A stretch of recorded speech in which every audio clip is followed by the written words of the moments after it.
문재인 대통령께서 그 길을 강조했습니다. 문재인 대통령의 할 수 있다, 캔두 정신 저도 공감합니다. 한강의 기적의 역사를 쓴 우리 국민과 기업이라면 반드시 일본을 뛰어넘는 산업 강대국이 될 수 있습니다. 그런데 지금 문재인 정부 하는 것이 과연 그 길의 의지가 있는 것인지 또 정말 그 길을 할 방법을 알고 있는지 모르겠습니다. 단기적 해법과 중장기적 처방도 구분하지 못하고 순서도 방법도 틀린 채 그저 우왕좌왕하고 있습니다. 지금 가장 급한 것은 바로 외교적 해법입니다. 사법부 판결과 외교적 현실의 괴리를 메울 생각은 없고 오히려 청와대가 나서서 그 간극을 키우고 있습니다. 그러면서 의지해 보겠다는 것이 고작 반일 감정입니다. 정부 정책을 비판하면 친일로 몰아가는 한심한 작태입니다. 기업들은 왜 이 위기를 몰랐느냐는 산자부, 대기업이 부품을 안 사줘서 그런 게 아니냐는 중기벤처부 장관, 기업 탓하는 잘못된 프레임, 탁상 공론이나 하는 정권, 전혀 위기를 해결할 능력이 없다고 보입니다. 당장 예비비를 활용해 재정 지원을 할 수 있는데도 역시나 백지수표 추경안을 들이밀었습니다. 그걸 비판하면 야당 욕하기에만 바쁩니다. 국가적 위기마저 정쟁용으로 활용하고 있습니다. 소재 부품 개발하고 기술 혁신하자는 문재인 대통령. 하지만 정작 그 해법에는 무관심해 보입니다. 전임 정권 당시 우리가 화평법 등 규제 개혁을 추진했지만 끝내 반대하며 물고 늘어진 것이 바로 오늘의 여당입니다. R&D 주 52시간 예외 검토해 보겠다는 레토릭만 있을 뿐 정작 움직이지도 않고 의지도 없습니다. 당장 할 수 있는 일도 안 하면서 말만 번지를 합니다. 한국 경제의 추락 원인은 문재인 정권의 사회주의 실험이라는 블룸버그 통신의 통렬한 지적이 나왔습니다. 아시아의 호랑이가 이제 계집이 되었다라는 그런 외신이었습니다. 소득주도 성장, 반기업, 퍼퓰리즘 등 사회주의 경제 실험으로 우리 경제가 끝모르는 추락을 하고 있습니다. 무능과 무책임으로 이 정도까지 망쳐놨으면 이제라도 좀 정신을 차려야 합니다. 하지만 일본 통상 보복 조치에 대해서도 여전히 무능과 무책임으로 일관하고 있습니다. 그 길 해야 합니다. 그런데 중요한 것은 실질적인 how to가 있어야 합니다. 철없는 친일 프레임에나 집착하는 어린애 같은 정치 이제 그만 멈추고 제발 현실을 직시하길 바랍니다. 이미 나온 해법도 모른 척하는 문재인 정권, 그 길은커녕 영원히 대한민국을 일본에 뒤처지게 만들고 말 것입니다. 오늘 여당의 원내대표단이 청와대에 들어가서 오찬 회동을 한다고 합니다. 저는 오늘 청와대 오찬 회동이 정말 좀 의미 있는 오찬 회동이 되었으면 합니다.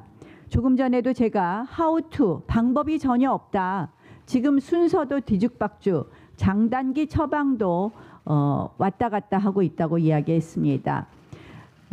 제가 보기에는 급한 법 개정이 필요한 것이 있을 겁니다.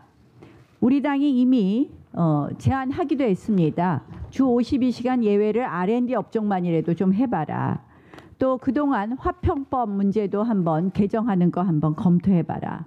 선택근로제도 좀 해봐라. 이런 이야기 했습니다. 규제 완화라든지 또는 필요한 이 여러 가지 노동법 개정 부분이라든지 이런 부분 오늘 좀 청와대에서 진지하게 논의하고 패키지로 가져오십시오. 우리 당이 초스피드로 처리해 드리겠습니다. 국난 극복을 위해서 필요한 법안 좀 만들어 가지고 오실 것을 촉구합니다. 그리고 추경 백지수표만 들이밀 것이 아닙니다. 3천억이면 예비비로 충분합니다. 제대로 이 국난 극복을 위한 추경 만들어 오십시오. 그러면 저희도 심사 제대로 하겠습니다. 땜질 추경, 생색내기용 추경 갖고는 되지도 않습니다. 그리고 세 번째, 오늘 가서 안보에 관해서 논의 좀 하십시오. 대통령 그만 고집 부리시고 잘못된 외교 안보 라인 경질할 수 있도록 여당 원내대표 가서 정말 충원 드리십시오. 그런 용기가 있어야지만 또 대통령께서도 잘못된 것을 고치는 그런 용기가 있어야지만 우리 대한민국 미래가 있습니다. 네 번째로 지금 여당은 이 하한기에 오로지 정개특위, 사개특위만 가동할 생각을 하고 있습니다. 그런데 중요한 것은 정개특위에 관련된 약속조차 지금 지키고 있지 않습니다. 위원장 문제를 논의하면서 소위원장은 합리적으로 정리하기로 했습니다. 따라서 민주당이 정개특위 위원장을 맡을 때 저희 자유한국당이 1소위 위원장을 맡기로 한 것은 이미 합의된 사항입니다. 합의문에 쓰지만 않았을 뿐입니다. 왜냐?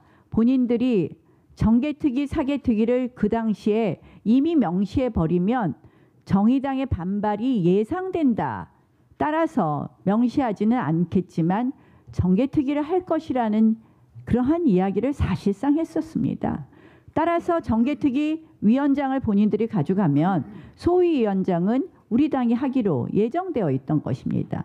따라서 우리 당의 간사였던 장제원 의원을 저는 소위원장으로 추천했었습니다. 물론 지금 민주당이 그동안 이 절차를 늦춰서 진행한 부분에 대해서는 지금까지는 우리도 수용해 줄 부분이 있었습니다.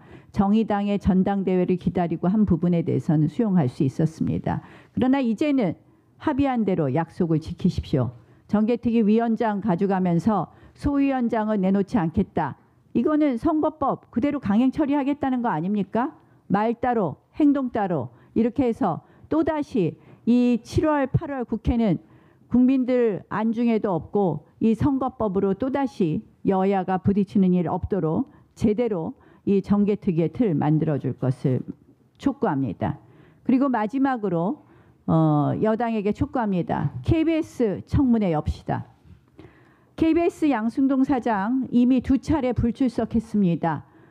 당연히 이 부분에 대해서는 우리 왜 KBS 사장 국회에 부르기로 여야가 합의했습니까? 다른 거 아닙니다.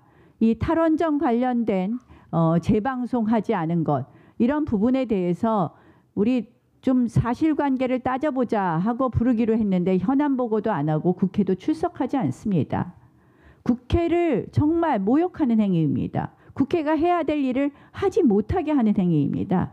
그렇다면 적어도 청문회에 합의해야 되지 않겠습니까? 그런데 과방위에서 이 부분 합의를 안 하고 있다고 합니다. 이거는 원내 지도부가 논의할 사항이라고 과방위 간사들이 여당 간사가 논의를 거부한다고 합니다. 이제 국회가 할 일 합시다. 촉구합니다. KBS 청문회 빨리 이 부분에 대해서 논의해서 KBS 청문회 하도록 합시다. 그래서 오늘 청와대 들어가서 몇 가지 건의해 주시고 앞으로 이러한 부분에 대해서 논의할 것을 제안합니다.